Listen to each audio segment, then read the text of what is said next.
Hi everyone, Eugene Sachs here with another review from GameCritics.com. From Null Pointer Games comes Into the Pit, a roguelike first-person shooter with the speed of classic shooters wrapped in a gritty classic aesthetic. Players take the role of a mystic roaming the land and searching for rumors of dark magic. After getting a letter, players head into a small town rumored to have evil lurking beneath it. When they arrive, the townkeeper begs them to help save the town from the evil below. Players will use runes to open different areas of the pit and descend to fight off demons and evil beings. At the start of each run, players will get a passive power-up and 2 weapons, one for each hand.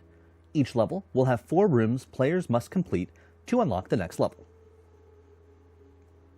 Most rooms will be combat arenas, where players must defeat enemies. After clearing one, players will also get an upgrade. Upgrades can give the players weapons buffs like elemental effects, increased range, an increased critical chance, or general upgrades to the player like increased health or defense. Besides these earned upgrades, some rooms offer resources that can be used between runs to buy or upgrade power-ups and keys that unlock different areas, while other resources will be useful in the current run with things like luck runes that make rare power-ups appear more often. Every 4 rooms unlock a 5th, which contain a boss that must be defeated to complete the run. Once I dug into the game, the gritty aesthetic, satisfying movement, and the kinetic energy of shooting demonic foes hooked me.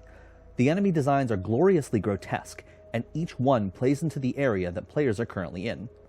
Spiders and poison mushroom demons for the plagued forest, rabid rats and bulky pirates for the corrupted docks, and tree creatures and specters from the petrified forest. Each realm has its own unique flair to keep things interesting.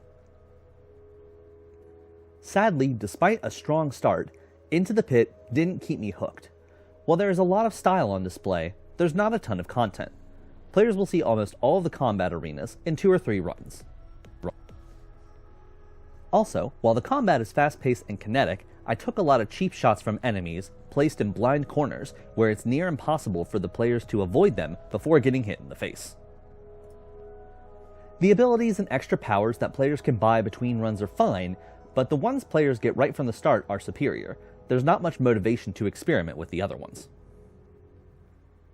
Another issue I had is that players can only progress by finding specific room in each run to rescue villagers.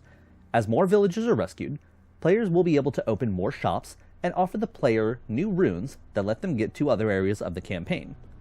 This means players will see a lot of the same rooms over and over again, in varying combinations, for a good portion of the game as they try to find the necessary villagers needed to move on. I have a great fondness for roguelikes, but this one puts me in a weird place. Mechanically, Into the Pit is a welcome throwback to classic FPS games, with the added twist of randomized elements to keep things interesting. However, the pool of random elements is too shallow, and there are not enough interesting combinations to keep all but the most dedicated players interested. For me, Into the Pit gets a 6.5 out of 10.